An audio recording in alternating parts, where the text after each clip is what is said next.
Rin, my boy.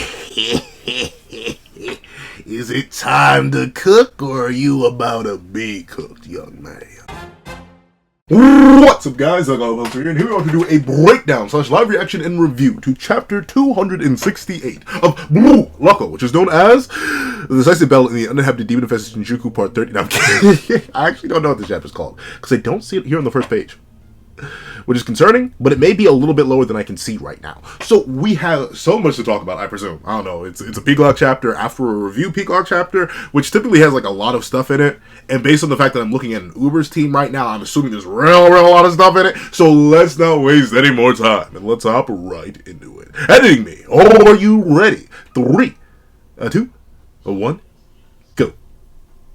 What's up, guys? That guy with a pencil here. Fun fact, I do happen to have it on me and keep it on me at all times. Hey, another fun fact, of course, it's peak-lock, which means peak every single week. So you know I got oh, it just sound clean, don't it? It just sound clean, don't it? Because it is clean.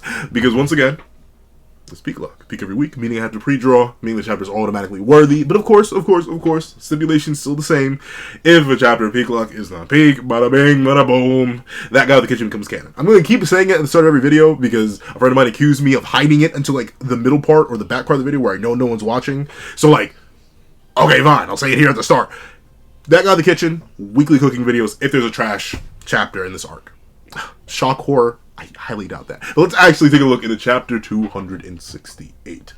Alright, Kaiser! Kaiser-sama, Kaiser-sama, Kaiser-sama.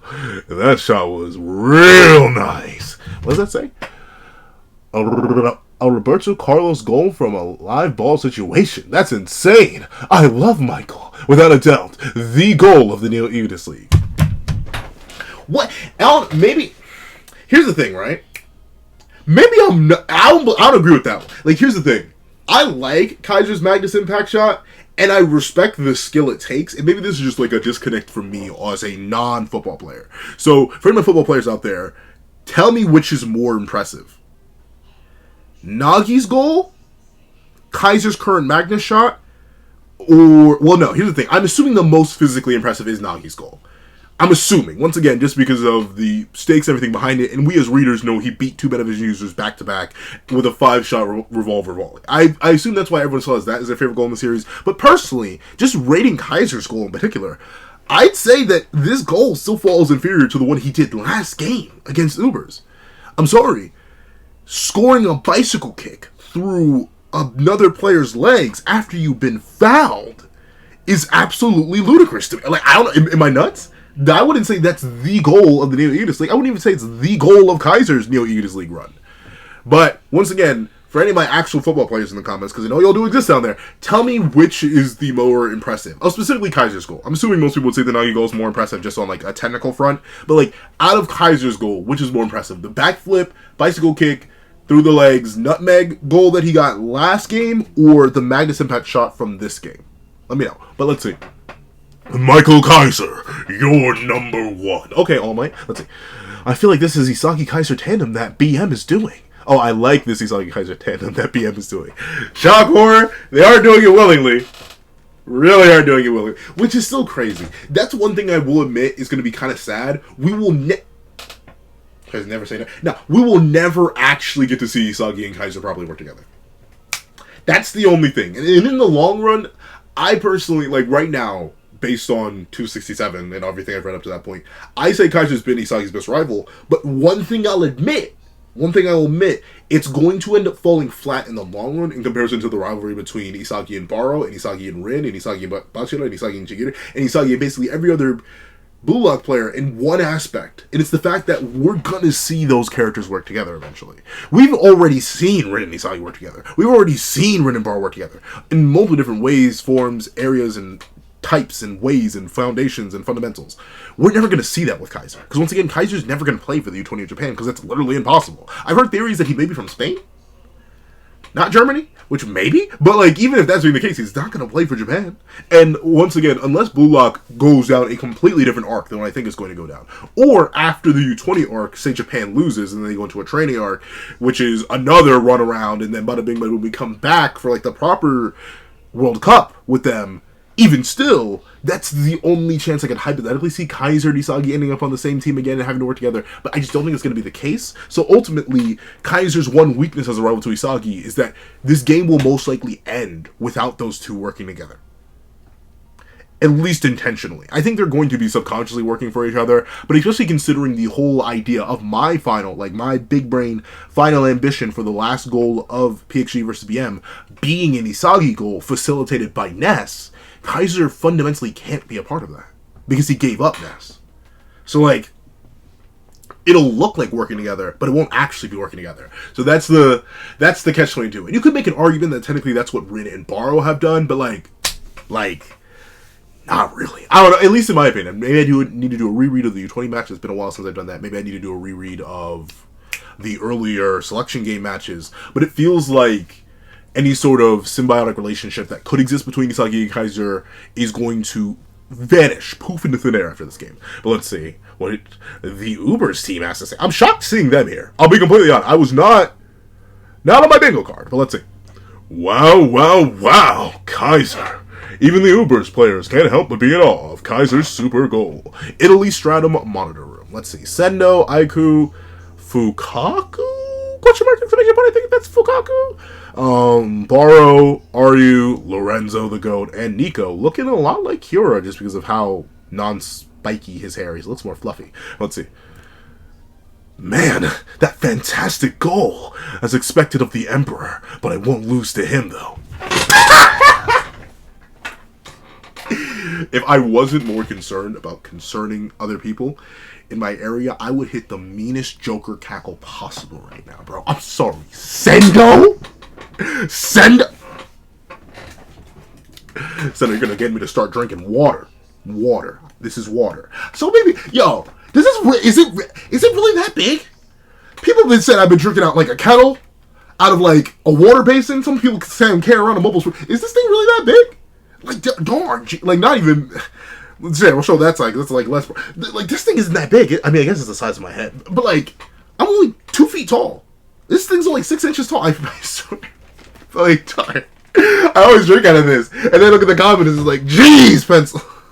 And funny thing is, that water barely lasts. Like, typically, that water will last you like 2 videos. Every single time where I'm done recording 2 videos. Heck, you've seen me run out of water like on video before. So like, I drink straight through that. So. Maybe it isn't enough, or maybe I just drink too much water. But Sendo, regardless, dog, if you don't shut your dumb bubblegum non-striker behind up, let's see. Even his pose after scoring the goal was flashy. One of the favorites to win the Super Flashy Protagonist Award. If you're deciding that award, bro, I need you to do something more, my G. No, I'm kidding. But I mean, yeah, the yanking down of the shirt. I mean, I get it. Once again, to flex the tattoo, reaching up towards the heavens, to like in the spotlight. Yeah, it is a fire celebration. I would only be wrong. I do see the vision. The only thing that was missing was anyone else on his team celebrating with him. Like, not even Ness ran up. That's kind of sad. Like, and I guess that goes to fit into the whole idea of like the solo spotlight that Kaiser runs with. But like, yeah, okay. I guess. You can do that. Let's see. Now that Kaiser has stopped. Nico, higher register. Not Mickey Mouse higher. Now that Kaiser stopped obsessing over Isagi-kun, BM's gotten much more versatile on the attack. They got a heck of a lot stronger than the time we faced them. How scary. Even now, BM's still evolving. Yeah, and you're done evolving. This is it. In fact, Aiku, talk. You're fine.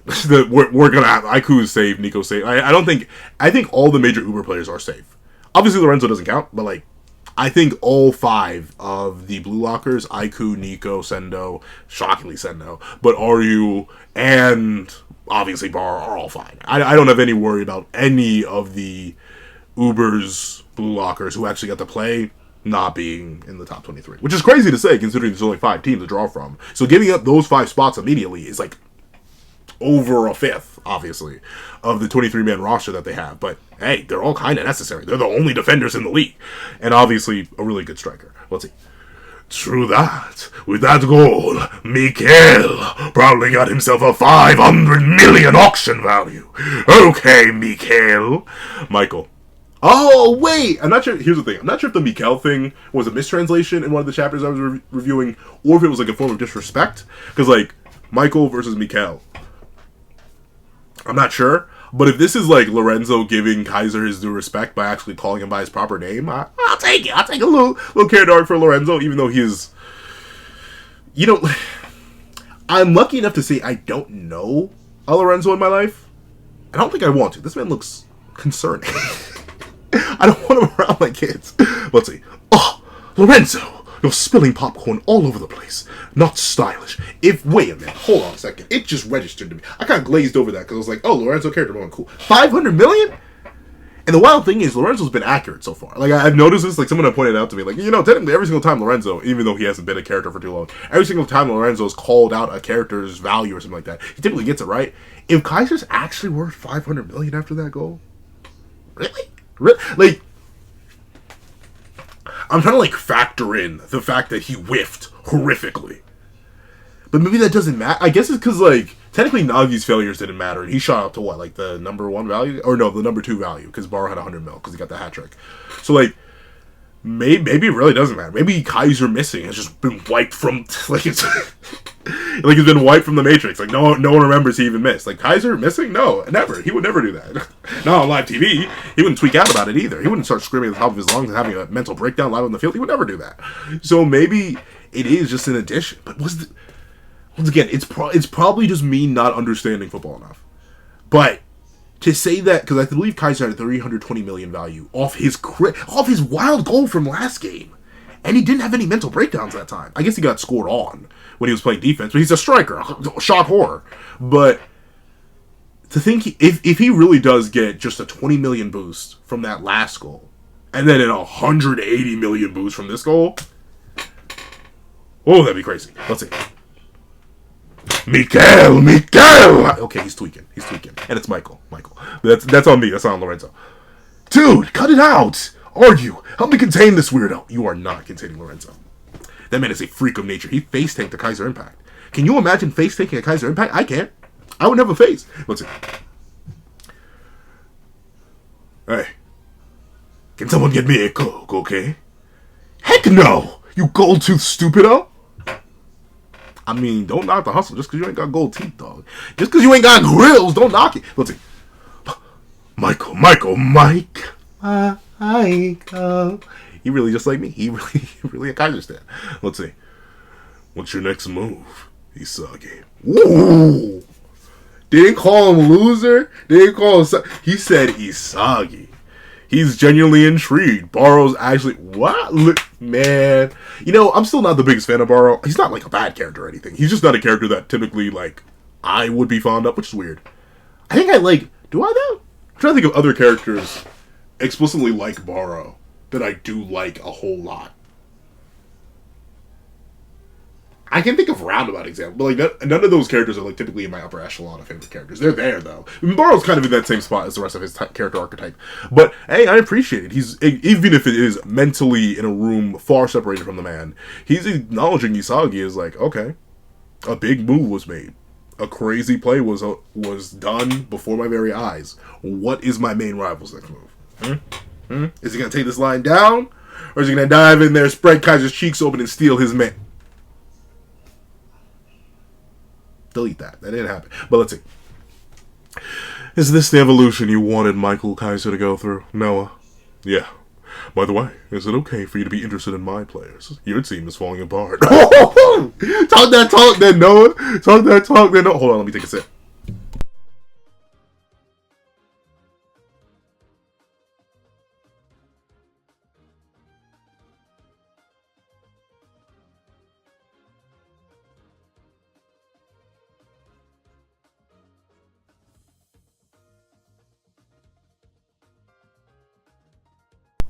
The sip was immaculate. But let's see. Darn, look at Noah talking that talk. He you know, he's very blank-faced, but I do think Noah is an interesting enough character. Obviously, I'm definitely hoping for more. I'm interested to see if he even gets on the field at all this game, considering it seems like the game could possibly end soon. It's not going to. But let's see. It's fine. If they lose, they lose. I don't care about the result. However, rest assured, my prized impish trickster Trickster? What am I? My prized impish trickster will undergo another evolution soon enough. Okay, so for the ring goal, we're gonna get a Kaiser. We're gonna get a Charles Assist. That makes sense. There's not really many other midfielders on. I mean, I guess the Nosek maybe, but there's not really many other midfielders. But okay, but that does make sense, right? Ultimately, and this is something for all the masters, kind of. They don't lose anything, like at all. They're getting paid to teach some kids to do some things. And so far, PXG's been undefeated by Loki's rules. So, okay, fine. You lost to Noel Noah, the best striker in the world. Who cares? You're a 17-year-old teaching people who are either your same age, slightly younger, or older than you. You're not a coach. It doesn't matter. Like, relatively speaking, for the Masters, there's very little, if any, stakes in these games. The only person who had stakes put in it, ironically enough, was Snuffy, who ended up deciding to keep playing afterwards. But that wasn't going to matter for any of the rest of the Masters. They're all going to play anyway. And that stake wasn't even brought about by the function of the new ITOSHI League. It was brought about by the function of Borrow, who was like, hey, stay, so I can beat you. And then somebody was like, fine, I'll stay, so you can try to beat me. So overall, yeah, I kind of get Loki's mindset here, where he's like, this don't really matter to me, dog. I'm kind of just big vibe. That makes sense. Let's see. And I am interested to see how Charles evolves, though, especially considering he did just lose. Like, verbatim, he himself did just lose. I wonder if he's going to finally, like, lock in. But let's see. That was a fantastic explosion just now. What are we going to do, PXG? Self-destruct? Go extinct? Whoa, Shido. Just because you're down, my boy, doesn't mean you got to give up like that. But based on his excitement, I bet he's legit just being like, so what's up? What's the word? Y'all gonna help a brother out? Or you guys keep letting me be locked down by this guy? But to be fair, Shido, my boy, I know you're fighting the actual human embodiment of hatred. Like, bro might as well be fighting Nagato right now. He's fighting pain itself in Kunigami.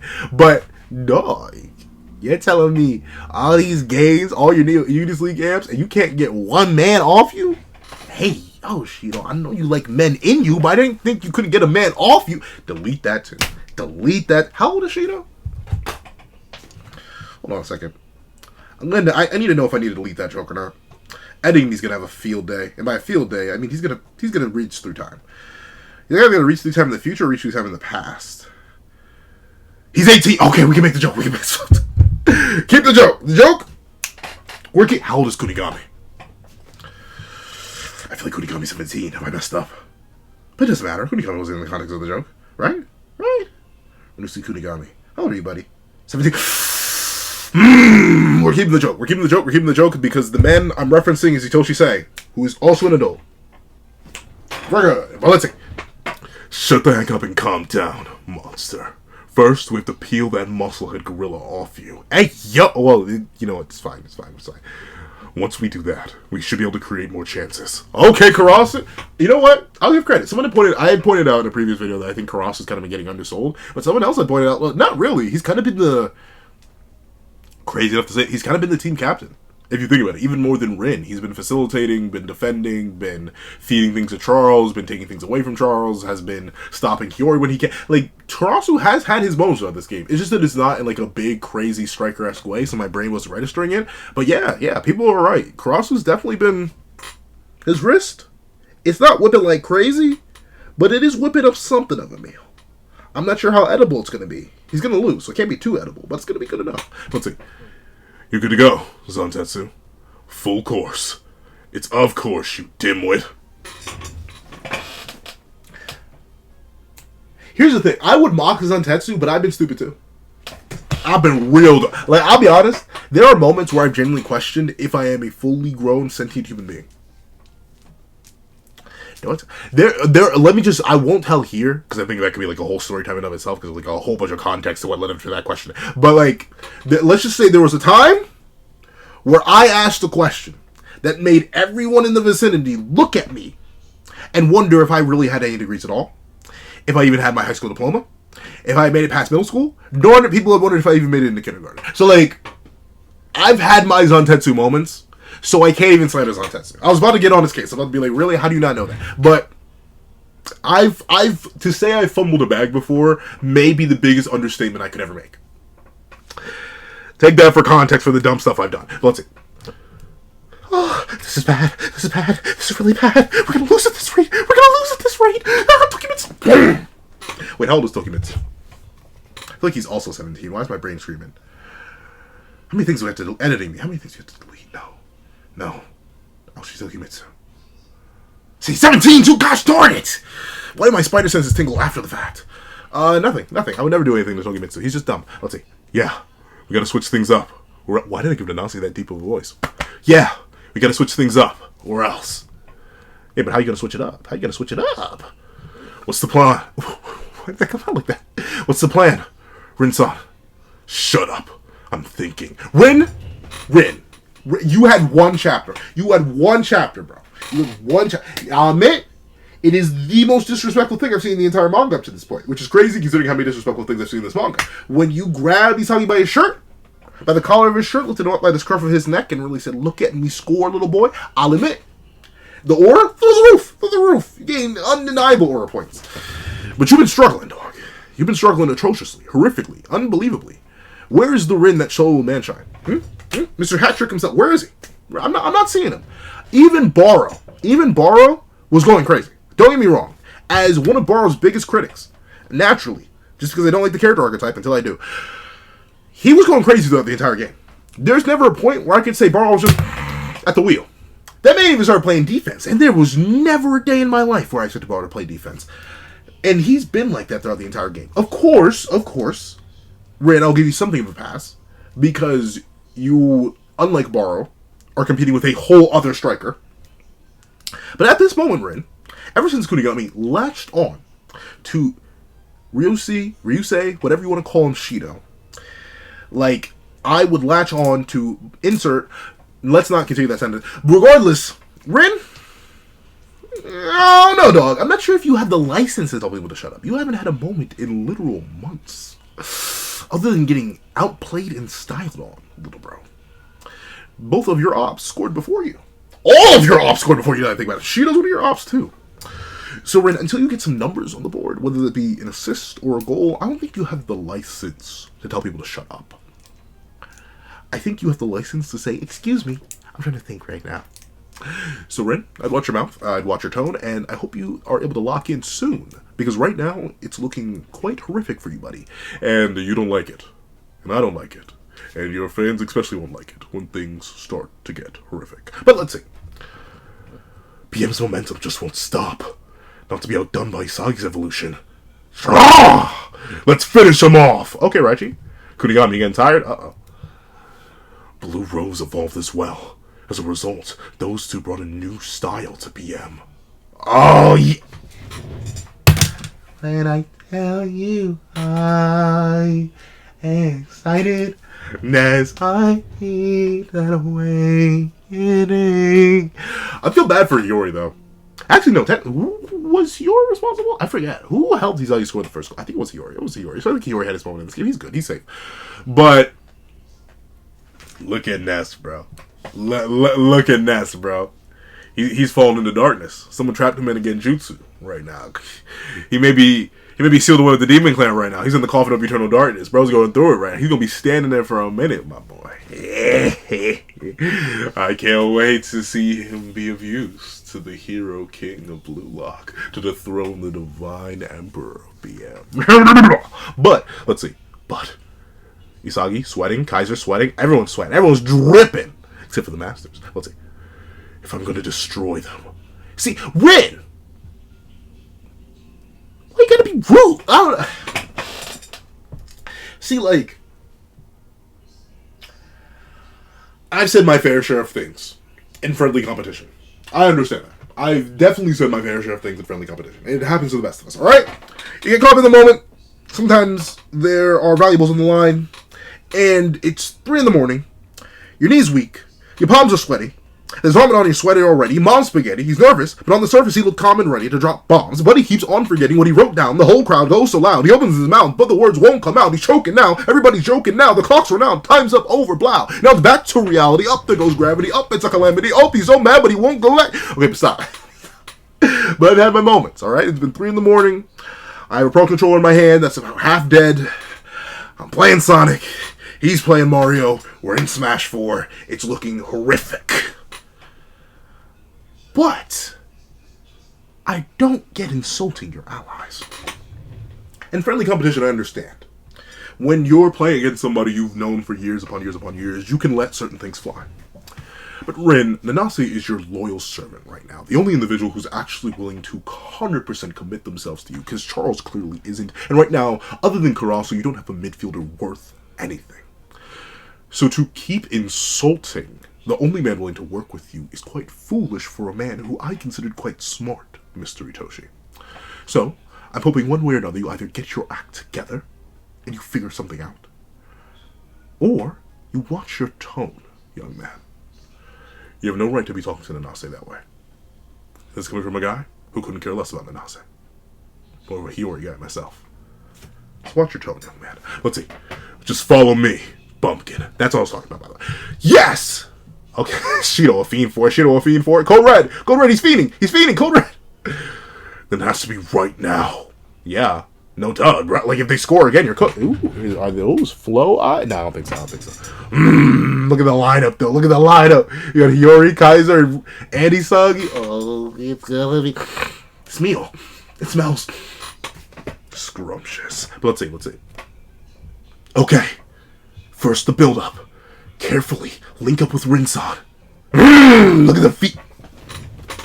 I love it. I'll admit, I love when characters turn into fiends. I love when they start feeding for it. It's just something. There's something that feels so right about it. You know, like there are times where I've been a fiend for it. I'll be honest. There are times, especially sport. I can think of some of the stupidest times where I was a fiend for it, and it always just feels so relatable. Because like every single person, no matter what you've done, it can be sports, it can be mathematics, it can be sciences. Humans are a group of people inherently based in competition, especially in our modern day where competition is a fundamental part of life. Are you the best in your grade? Well, that's not a good thing. You better chase it. Oh, are you top 10 in your grade? Oh, nope, you better chase it. Oh, are you doing good at work? Oh, you better do good at work or else you won't get promoted. Your ally will get promoted. Oh, but you're allies, so you shouldn't be competing with each other, but you got to compete to each other in order to get that promotion. Everything in life is based upon competition. Heck, even content creation to a degree is based on competition. And everyone can relate to that moment where deep within their core, deep within their soul, they became a fiend for it. It can be anything. It can be anything. It doesn't have to be anything too specific. It doesn't have to be anything too crazy. But everyone in their life, at least one time, if they are not even a fully grown adult, I've seen teenagers become fiends for it. I've seen children become fiends for it. Admittedly, children become fiends for it like all the time. Typically because they're like hungry and or have no impulse control. But still, seeing Yoichi become a fiend for it, look at that man foaming at the mouth, dripping sweat, turning into a Super Saiyan 2, may activate Ultra Instinct right here in the next 10 seconds. Beautiful. Scrumptious. Delicious, dare I say. But let's see. Huh? Isagi-san! No! A full frontal assault? Why? A demon press right from the start? Because you're a weak link, Nanase. You are, what the cool kids say these days, is garbage, trash, doo-doo butter. In fact, dare I say, it makes absolute perfect and logistical sense that he would devour you right now. Pause. But don't pause really, because he's going to eat you alive. But of course, yeah, like, Nanase, did you expect him to let you set up? Like, at all? Like, dude... I'm not gonna lie to Nanase. I could take... No, I couldn't. Nanase would absolutely shatter my ankle. That's the thing. I always make these jokes about like these characters. Like, oh, you put me on the field. I could not. I'm really bad and way out of shape. I would not last 10 seconds on this pitch. But I wouldn't last 5. But still, Nanase, you're easy pickings, buddy. Let's see. Too slow. We'll be taking this. Yes, sir. Yori, let's go. Yori-san came in too? Ugh. I didn't expect them to press this aggressively from the start. Rin-san! Look at the team moving devious. Look at Kaiser moving devious. Ah, Kaiser? How the heck did he read that? Who else were you going to pass to? Shido? Who Kunigami is currently reading the neck down of? Charles? Who was nowhere to be found in the previous panels? The goalie? Who's all the way back there? Like, come on now, dog. Karasu, maybe. But still, it's the most logical choice. Pass to the guy who is guaranteed to win and the guy you've shown absolute loyalty to so far. The guy you swore fealty to. So, of course, Nanase, you're like an open book. I could read you. I couldn't. Let's see. Sorry! I'll get back on D! Angry? Nanase, how old are you, buddy? Let's take a look. Before, let me see. The spider sense is signaling before the jokes come out. Let's see. I gotta get these characters' ages memorized. Your name isn't even popping up when I search for it on the wiki, Nanase. How irrelevant of a character are you? You have a cover. 16? No jokes were ever made about Inase. I may have slandered him, but it was all in good faith. Well, don't tell me those two are actually working together. No, they aren't. You should... Rin, you've done this. Let's see. He should figure it out. No, Kaiser stole that pass on his own. Yep. Ah, he got us. Switch gears. Let's get it back. Okay. You can make it a little less obvious. But yeah, of course, Don. Come on now, y'all. Kaiser, or Rin, you've done this. You've seen Baro do it. You know how this works. Let's see. Those two aren't even considering working together. Like a dragon and a tiger. Those two are battling each other for supremacy. I know that's an old... Not Japanese, it's an old Japanese story. But I never got how that was a fair fight. Like, I know tigers are, like, the big cat. Like, even more than lions. Like, if you were to go with what is the strongest big cat, I think it is the Siberian tiger. The big orange one. I'm not sure. I'm not as good at my ecology as I used to be. Back in the day, you asked me 10 years ago, I could have named you every single tiger that ever existed. But I know they are technically the strongest cat. But just the idea of a dragon, and, like, not even, like, the, like, original book, How to Train Your Dragon. Like, the dragon that was like this. No, like, a traditional dragon. Maybe one that has wings would be counted more as like a lindworm. But still, I never got how that was a fair fight. But that is a comparison that's been used of Isagi and Kaiser before. A dragon and a tiger. And I believe the tiger is meant to be the underdog in that story. So it makes sense that Isagi would be the tiger and Kaiser would be the dragon, the emperor, the divine, the higher, versus he who came from the ground, the dirt, Isagi, Oichi. Ah, the clashing. Boop, boop. I see the comparison. Kaneshiro Sensei, the pen is on fire. So let's see. By clashing their top performances against each other, those two are dominating us to the point of being obliterated. Yep, your cheeks are getting spread wide open. But let's see what's happening. Oh, there's no end to this. Get back. Don't worry about getting carded. Just stop them. Ooh. But don't y'all remember the last time someone tried to card Kaiser, bro? Y'all remember what Ryu ended up doing, dog? I don't think you want to risk carding Kaiser. Let's see. This is bad. This is really, really bad. No. I'm fodder. Rin, you can't say that. I came here to destroy Isagi. Ever since I lost to him that day, I devoted all my time and energy to getting ready for this match so that I could defeat him. How's that working out for you, buddy? Let's see. But I'm nowhere near attaining that. Wow! That's crazy! Almost as if I have working eyes. But to be fair, you did have that one disrespectful moment. About 20 chapters ago. Let's see. You know what? One thing I will admit. Rin, so far, outside of that one moment, that's the thing. That one moment is definitely saving early game Rin. And here's the thing. That's, once again, it's the curse of writing. And the curse of Kaneshiro Sensei laying out a very clear plan, at least in my opinion, what is a very clear plan, and what many of the readers of the manga on a week-by-week basis have called a very clear plan. Unfortunately, the limit of the 3-goal endgame structure has definitely railroaded this game to the point where we knew from before the game started that one, PXG likely wasn't going to win. It's still entirely possible the game's not over yet. PXG could win spectacularly. Who knows? Maybe Loki himself will come in and score and absolutely shatter all our ankles. But just logistically, we as readers knew that PXG was 1, not going to win. 2, we knew that Shido had to get a goal. 3, we knew that Rin had to get a goal. 4, we knew that Isagi had to get a goal. And 5, unless you were writing Hat-Trick Sagi, which I don't blame people for, even I had an inkling of liking Hat-Trick Sagi, Isagi and Kaiser both had to get goals. But of course, we also know the structure. If PXG has to lose and Isagi needs to make himself the number 1 of Blue Lock in order to properly lead the Blue Lock team in the U20, naturally, Isagi has to get the final goal. Thusly, we do have to fill in that space.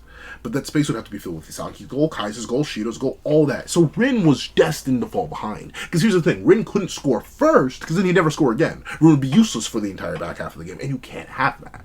Even with a destroyer or acting as like a midfielder or a defender, it still wouldn't work out too well. Rin is a striker. He's the premier striker. He's the number 1 striker in Blue Lock right now. So ultimately, Shido had to score first. And Kaiser had to score. And Isagi had to score. So that's why we're 3 goals deep and Rin's done basically nothing. He's railroaded by the system. If the goals were unlimited and it was just a 90-minute match or a 45-minute match or a 30-minute match or whatever, however long the match is, the goals were unlimited, then Rin could have scored right at the start. And then Shido could have scored. And then Kaiser could have scored. And then Isagi could have scored. And then Kaiser could have scored. And then Isagi could have... And you could have had like an intense high-level debate up to the very end. It's why I think structurally, the second selection matches actually work well because there were 5 goals available. Not 3. With only 3, you limit your options so much. for what characters can get and what they can't get. You could have had Hat-Trick Sagi and a Crazy Kaiser goal if it wasn't limited to 3 goals. But it is. So Rin's fate in being locked this way, it works for the game structure and for the overall narrative that Kaneshiro Sensei is attempting to tell, at least from my interpretation of it. Of course, I and many others in the community can be wrong, but let's just specifically say I'm wrong since I don't speak for everyone in the community. Far from it. But with that being the case, I think the one issue is that Rin was set up to be such a powerful, potent, dangerous, deadly, next-level antagonist who surpassed all specs. There's a reason we ended the Uber's game and Isagi's triumph with a brace after his crazy super goal with Hiyori, with showing that Rin was getting a hat-trick against Nagi. Crazy, on his own. He sold an entire team. These two Rins don't line up. Of course, you can simply argue this is due to team caliber differences. Obviously, Manshine is an infinitely weaker team than BM on its worst day. When Manshine's at its best, maybe it's rivalable, maybe. But still, ultimately, Rin's performance has been a tad lackluster. So I'm hoping, after he scores this goal, because he will score, no, you're wrong. I'm under no delusion that Rin will go goalless this game, or somehow Kaiser Isagi's going to score before him. Once again, there's a reason certain things have to happen the way they do. But, with that being the case, I'm hoping he doesn't just disappear for Isagi's final goal. I'm hoping he takes a Baro-esque route, where he's still active, hopefully in Destroyer mode, and we get to see Isagi overcome it. Of course, that weakens Destroyer mode Rin in the long run, but once again, I think all of this is necessary for the sake of the Serete. Sorry, the Mayuri in me came out. All of this is necessary for the sake of making Isagi the #1 hero of Blue Lock, the one who will lead them in the U-20, the one who will liberate Japan. But, we'll see. That state I was in during the U-20 match, that level of concentration, the level of bloodlust, if I can get to that point where I can enter that berserker state at will, I know I can destroy Isagi and Sei. But, at this rate, I'm gonna lose to him again! Interesting. So, see, I'm not sure if that's a good thing or a bad thing. He only references the state he entered in the U-20. That implies he hasn't entered that destroyer mode since. Meaning that Nagi... I don't like that. I mean, it makes sense to a degree, but I kind of don't like that. It actually does make... It actually makes more sense to the point where I'll let it slide. He didn't go into destroyer mode against Manshine. He just sold him with his base stats. And Charles. It is a very good combo. That makes more narrative sense, though, because Nagi still has yet to reawaken. So it makes absolute sense that he wouldn't be able to push Rin to that point at all, especially when Manshine did garbage. So I'll take it. Never mind. I was about to be like, I'm not sure how I feel about that writing choice, but now the writing choice makes sense, so I'll leave it there. I'll rock with it. Let's see. Is it because of his rate of growth? Is it way faster than mine? I can't see a path to victory. Oh, wait a minute. Hold on. I've been just reading Rin stuff. What happened here? Okay, so Kaiser comes in. Karasu presses him. Then what happens? Okay, the Karasu press. Zantetsu comes in, gets the ball. Free ball. Luck. Ended up at Hiyori's feet. Ends up right with Isagi. Okay. My feeling for revenge are getting crushed. My obsession is being obliterated. Piece by piece. Everything is going to be destroyed. Uh-oh.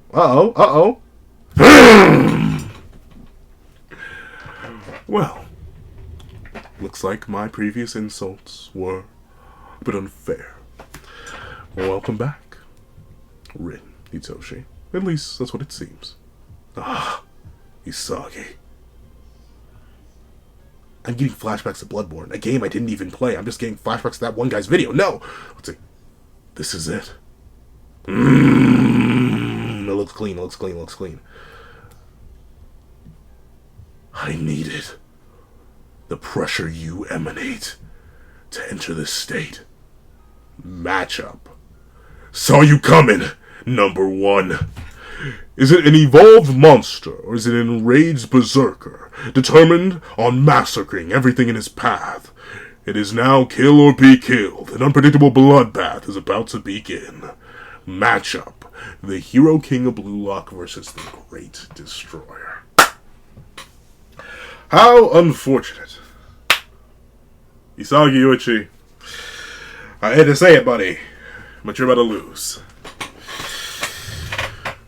for that plot progression. But overall, you can tell by how much this chapter forced me to yap completely organically. I did not realize the video was only 4 minutes, but this chapter was some straight gas. I'll admit, it definitely is a chapter that went in a way that I was not expecting. First, the back part of the chapter, like the back third of it, was still based on reactionary stuff and really laying the groundwork of PXG and how it's feeling right now, which is really, really interesting. I wasn't expecting even more of that after last chapter. 2, we get to see Rin and his turmoil and his conflict. That's basically the focal point of the entire chapter, which is really, really nice. I like seeing Rin struggle properly, even after reaching this high point of ascension where he's basically unstoppable. Even he still falls short in some regards, and he understands that and ultimately is seeking that ability to reach that point that he reached apparently only one time, was never able to reach again. Seeing the Nase struggle, kind of funny, I'm not gonna lie, but still, it's nice to have him still doing things and actually being acknowledged as Rin's apprentice. That isn't just a one-off thing. No, he's actually trying to do it properly. Of course, will he succeed? Question mark. Now that we're back on Destroyer Rin, it may be entirely possible that Nase is just done, considering Rin is going to score here and then it's over. But we shall see what we shall see. Rin reawakening his destroyer ego, while it definitely does seem a bit predictable, and I've seen a lot of people getting on this case for this game for being so predictable, I'll still take it. Once again, it makes sense logically within writing. And honestly, considering how well it's being portrayed and considering the possibilities that can still come from this, I'm more than happy to have a predictable, well thought out narrative that is like the groundwork perfectly, than unpredictable, not well thought out narrative that has not laid any groundwork. So, Isagi versus Rin, I'm excited to see it. But, if you made it all the way to the end of this video, please leave Destroyer King. Leave Destroyer King in the comment section down below. And thank you so much for watching. Please remember to leave a like, share, comment, and subscribe. And make sure to hit that little notification bell so you don't miss out on any videos that come to the channel. Also, I do have a Patreon down below where you can support me for as low as $1 month. Things like exclusive videos, early content, and more. You'll also now become a member of the channel for as low as $3 a month to get the same perks and more. Some of those perks will include the live reactions every other series that I review, ad-free variations of all my videos, and if you become a $25 patron or a $25 member, you can order whatever video you want. Also, I do have a link to my Ko-Fi and description down below where you can drop 5 beans for a short video, 25 beans for a long video, or any beans at all. Any support is always greatly appreciated. Now, I'd like to thank you so much for watching once again, and I hope you guys have a wonderful day. This is That with a Pencil, writing off.